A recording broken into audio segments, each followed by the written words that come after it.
성경을 읽으면 지혜를 얻고 성경을 믿으면 구원을 얻네. 성경의 교훈을 따르는 자는 거룩한 성품을 이루어가리.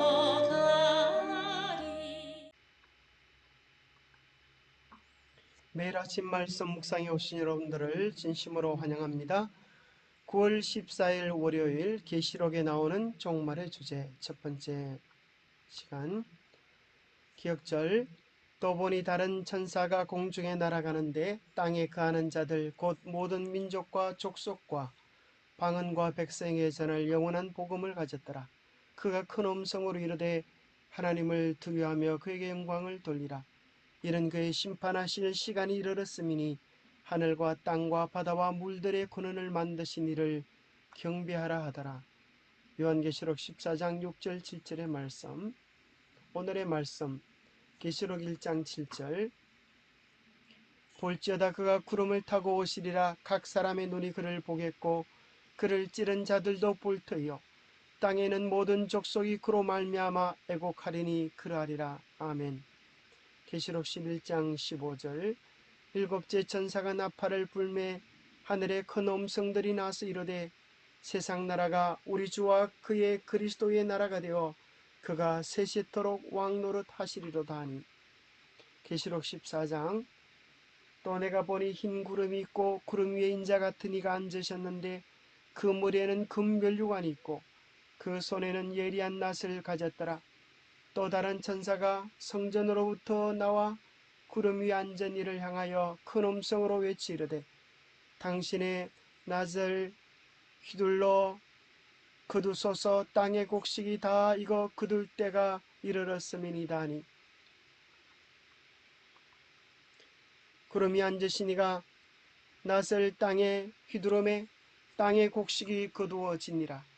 또 다른 천사가 하늘에 있는 성전에서 나오는데 역시 이레이한 낫을 가졌더라. 또 불을 다스리는 다른 천사가 제돈으로부터 나와 예리한 낫 가진 자를 향하여 큰 음성으로 불 이르되 내 예리한 낫을 휘둘러 땅에 포도송이를 거두라. 그 포도가 익었느니라 하더라.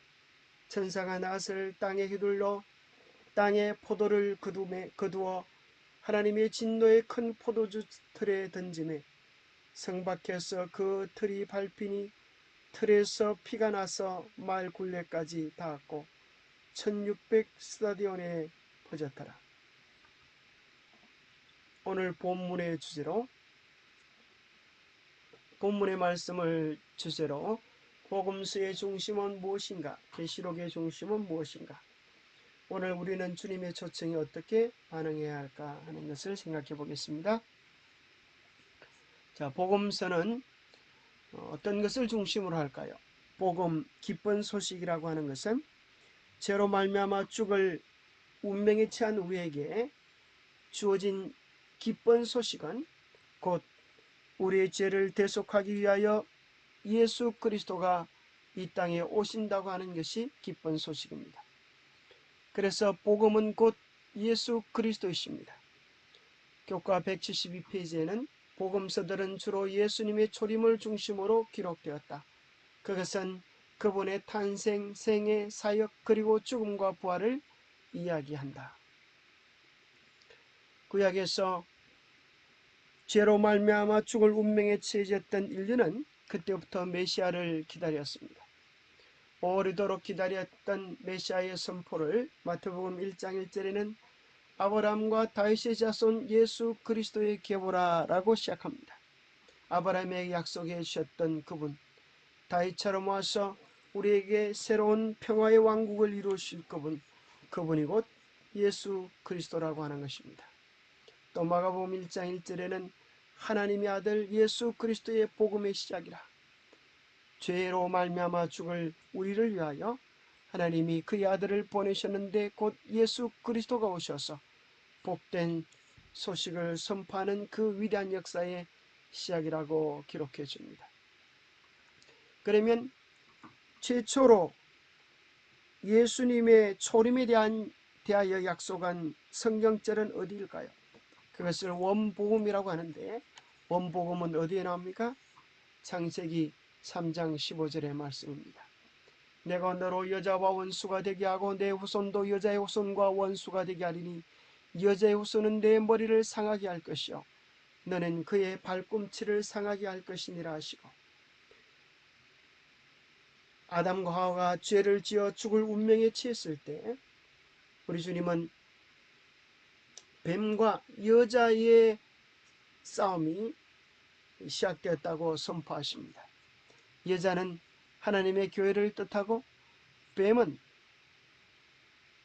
사단의 세력을 뜻합니다. 구약에는 12 이스라엘의 지파, 신약의 12 제자는 여자의 후손의 계보를 이어갑니다. 여자의 후손, 곧 예수 그리스도 메시아가 오셔서 뱀의 머리를 상하게 할 것이고 죄의 권세를 온전히 깨트려 승리하실 것이고, 너는 뱀은 예수님의 발꿈치를 상하게 할 것이라고 이야기했습니다. 예수님의 발꿈치를 상하게 하는 것, 이것이 곧 예수 그리스도의 십자가에서 성취되었습니다. 그래서 이 창세기 3장 15절에는 여자의 후손이 나타날 것을 이야기하면서 예수님이 오실 것과 뱀이 그의 발꿈치를 상하게 하는 것을 통하여 예수님의 십자가의 사건을 우리에게 이야기해주고, 또 여자의 후손이 뱀의 머리를 상하여서 최종적으로 죄의 권세를 깨뜨려서 승리하실 예수 그리스도의 재림과 최종적 심판까지를 약속해 주고 있습니다. 그래서 예수님의 초림은 단지 복음서의 주제일 뿐 아니라 구약에 있는 모든 성경이 기다렸던 약속의 초점입니다. 구약이라고 하는 말을 다른 말로 한다면 첫 번째 약속이라고 말할 수 있어요. 죄로 말미암아 죽을 인류를 위하여 하나님께서 당신의 아들 예수 그리스도를 이 땅에 보내시겠다고 한 약속입니다. 그분이 그 약속대로 오셔서 우리의 죄를 위하여 십자가에 죽으셨습니다. 예수님은 하늘로 다시 올려가시면서 약속하기를 가심을 본 그대로 다시 오시겠다고 약속하셨어요. 그래서 신약은 두 번째 약속 혹은 새로운 약속이라고 말할 수 있는데, 그 약속의 중심 주제는 예수님이 다시 이 땅에 오시겠다고 하신 것입니다. 그래서 예수님이 이 땅에 오셔서 우리를 위한 영원한 행복의 세계를 열어주실 것을 보장해 주십니다. 구약의 중심 주제가 초림이고, 그 구약의 약속의 성취로 예수님께서 이 땅에 오셔서 우리를 죄로부터 구원해 주셨습니다. 신약의 중심 주제는 초림입니다. 예수님께서 죄악 세상에서 우리를 구원해 주셔서 이제는 죄와 고통과 아픔과 눈물이 없는 영원한 행복의 나라로 데리고 가실 약속이 신약의 주제입니다. 모든 성경의 주제는 예수 그리스도입니다. 너희가 성경에서 영생을 얻는 줄 생각하고 성경을 상고하거니와 이 성경이, 구약과 신약의 모든 성경의 주제가 곧 예수 그리스도라고 선포하고 계십니다. 사복음서에는 이런 모습을 우리에게 제시해 주는데요. 마태복음은 예수 그리스도의 모습을 왕으로 묘사합니다. 왕으로 오실 그리스도. 마가복음은 종으로 오신 그리스도. 누가복음은 사람의 아들로 오신 그리스도 인자를 얘기해 주고 있고, 요한복음은 하나님의 아들로 오신 예수 그리스도, 하나님의 아들 곧 신자이신 예수 그리스도를 이야기해 주고 있습니다. 유대인들은 왕을 기다렸습니다. 그래서 마태복음은 유대인들을 위한 복음이라고 얘기합니다. 로마인들은 종을 기다렸습니다. 마가복음은 로마인들을 위한 복음입니다. 헬라인들은 이방인이었습니다. 그래서 그들에게는 사람들의 친구인 인자이신 예수 그리스도가 필요합니다. 이 세 가지 복음을 같은 공통된 예수 그리스도의 인성적 측면에서 기록하여 있다 해서 이 세 권을 합쳐서 공통된 관점, 그래서 공관복음이다라고 이야기하고, 요한복음은 전 세계 모든 사람들에게 하나님의 아들 예수 그리스도를 선포해 주고 있습니다.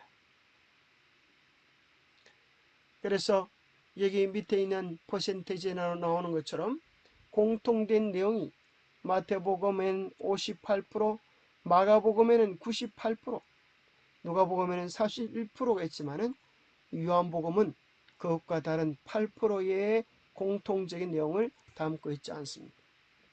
그래서 이것은 각 복음의 특징을 이야기해 주고 있습니다.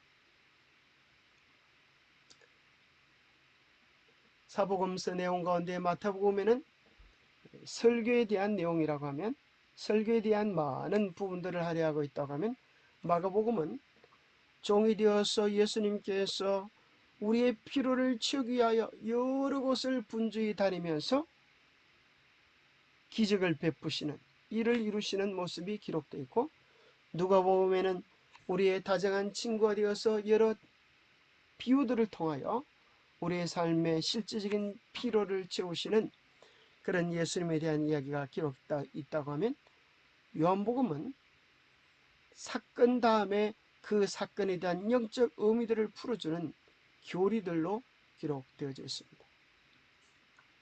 자, 사복음서는 그렇게 비교할 수 있다고 하면, 복음서의 중심은 역시 예수 그리스도입니다. 궁극적인 내용은 예수 그리스도를 통하여 영원한 생명을 받으라고 하는 것입니다. 그럼에도 불구하고 예수 그리스도를 거절한 사람이 있었습니까? 그 당시 얼마나 많은 사람들이 예수님을 거절했는지 모릅니다. 대표적인 사람이 바리새인과 서기관들이었습니다. 예수님은 그들을 향하여 이렇게 마태복음 23장에 말씀하셨습니다. 화 있을진저 외식하는 서기관들과 바리새인들이여, 너희는 천국 문을 사람들 앞에서 닫고 너희도 들어가지 않고 들어가려 하는 자도 들어가지 못하게 하는도다. 화 있을진저 외식하는 서기관들과 바리새인들이여, 너희는 교인 하나를 얻기 위하여 바다와 육지를 두루 다니다가 생기면 너희보다 배나 더 지옥 자식이 되게 하는도다라고 탄식하고 계셨습니다. 복음서의 중심인 그리스도를 거절할 때 그들은 천국 문 안에 들어가지도 못하고, 또 그들을 따라다니는 수많은 사람들을 배나 더 지옥 자식이 되게 하는 비참한 운명에 빠지게 했습니다. 계시록의 중심 주제는 무엇일까요? 계시록 1장 7절 볼지어다 그가 구름을 타고 오시리라. 각 사람의 눈이 그를 보겠고 그를 찌른 자들도 볼 터이요 땅에는 모든 족속이 그로 말미암아 애곡하리라. 예수님이 실제적으로 이 땅에 있는 모든 사람들이 볼 수 있도록 오시겠다고 하는 재림에 대한 내용이 계시록의 중심 주제입니다. 이 세상에 대단했던 나라는 다 무너져버리고 그리스도의 나라가 이 땅에 서게 되고 세세토록 주님께서 왕노릇 하시겠다고 말씀합니다. 계시록 14장에는 예수님께서 이한 낫을 들고 오는 그런 모습으로 나타나서 우리의 삶의 열매들을 거두시겠다고 이야기합니다. 우리가 세상을 위한 열매를 맺으면 그때에 땅의 열매, 멸망의 열매를 거둘 수밖에 없고, 예수 그리스도를 닮아가면 우리는 알곡으로 거두어져서 영원한 소망의 나라에 들어가게 될 것입니다. 계시록의 중심 주제는 무엇입니까? 처음부터 마지막까지 계시록에 나오는 각 예언들의 정점에는 예수님의 재림이 있습니다. 죽임을 당하신 어린 양께서 만왕의 왕이요 만주의 주로서 다시 오실 것입니다. 그분은 자기 백성을 억압하고 박해한 모든 원수를 무찌를 것입니다. 그분은 그들을 죄라는 악몽으로부터 건지시고 영광으로 이끄실 것입니다. 선과 악의 대쟁투는 끝날 것이고 지구는 새로워지며 구원받은 자들은 영원토록 주님과 함께 살 것입니다. 오늘 어린 양으로 오셔서 우리의 죄를 속죄하신 예수 그리스도를 만나지 않으면 우리는 그날 심판주로서 오시는 만왕의 왕이신 예수 그리스도 앞에 두려움과 떨림으로 설 수밖에 없게 될 것입니다. 만약 우리가 계시록을 모른다면 어떻게 되겠습니까? 예수님의 초림의 분명한 진리를 깨닫지 못하여 멸망에 빠졌던 그 당시 영적 지도자들처럼 오늘 우리가 예언의 등불이 없다고 하면 영적 소경이 되어서 비틀거리며 방황하며 오늘 이 시대를 분별하지 못하게 될 것입니다. 더 나아가서 베드로가 이야기하는 것처럼 근신하라 깨어라 너희 대적마귀가 우는 사자같이 두루다니며 삼킬 자를 찾느니 너희는 믿음을 굳건히 하여 그를 대적하라. 마귀는 오늘 우는 사자처럼 두루다니며 삼킬 자를 찾습니다. 바른 진리의 말씀, 바른 묵시의 말씀을 분별하지 못하면 우리는 우는 사자 같은 마귀의 밥이 되어서 우리의 영적 생명을 잃어버리게 될 것입니다. 우리는 주님께서 열으신 이 계시록, 이 말씀을 깊이 연구하면서 오늘 우리가 무엇을 해야 할지를 깨달아야 합니다. 계시록에는 우리 주님의 초청이 있습니다. 예수님은 우리가 멸망당하기를 원하지 않습니다. 예수님은 우리가 길을 잃어버리기를 원하지 않습니다. 예수님은 우리가 방황하기를 원하지 않습니다. 예수님은 우리가 장래를 알지 못하여 두려움과 불안 가운데 빠지기를 원하지 않습니다. 우리가 누구든지 원하면 예수님의 초청을 받아들이고 계시록 속에 묘사해 놓으신 풍성한 하나님의 약속을 누릴 수가 있게 될 것입니다. 예수님은 모든 인류에게 그분의 사랑에 반응하고 그분의 은혜를 받아들이며 그분의 진리를 따라 임박한 재림을 준비하라고 마지막으로 호소하십니다. 계시록은 다음과 같은 예수님의 초대로 끝을 맺습니다. 성령과 신부가 말씀하시기를 오라 하시는도다. 듣는 자도 오라 할 것이요 목마른 자도 올 것이요 또 원하는 자는 값없이 생명수를 받으라. 계시록 속에는 우리의 영원한 필요를 채우고도 남는 생명수가 강처럼 흐르고 있습니다. 아무리 생명수가 강처럼 흘러도 거절하는 자는 목마를 수밖에 없으며 거절하는 자는 스스로 멸망을 자처하는 것입니다. 오늘 우리 주님은 영생을 구하는 모든 자에게 자기 자신에게로 나아라고 우리를 초청하고 계십니다. 오늘 우리는 주님의 초청에 어떻게 반응해야 할까요? 영감의 교훈에 나오는 글입니다. 그리스도의 재림을 위하여 준비하라. 형제의 자매들이여 하늘 구름 속에서 강림하실 그리스도의 재림을 위하여 준비하기를 강권하는 바이다. 날마다 그대들의 마음에서 세상에 대한 사랑을 제거하라. 그리스도와 더불어 교제하는 것이 무엇인지 경험으로 이해하라.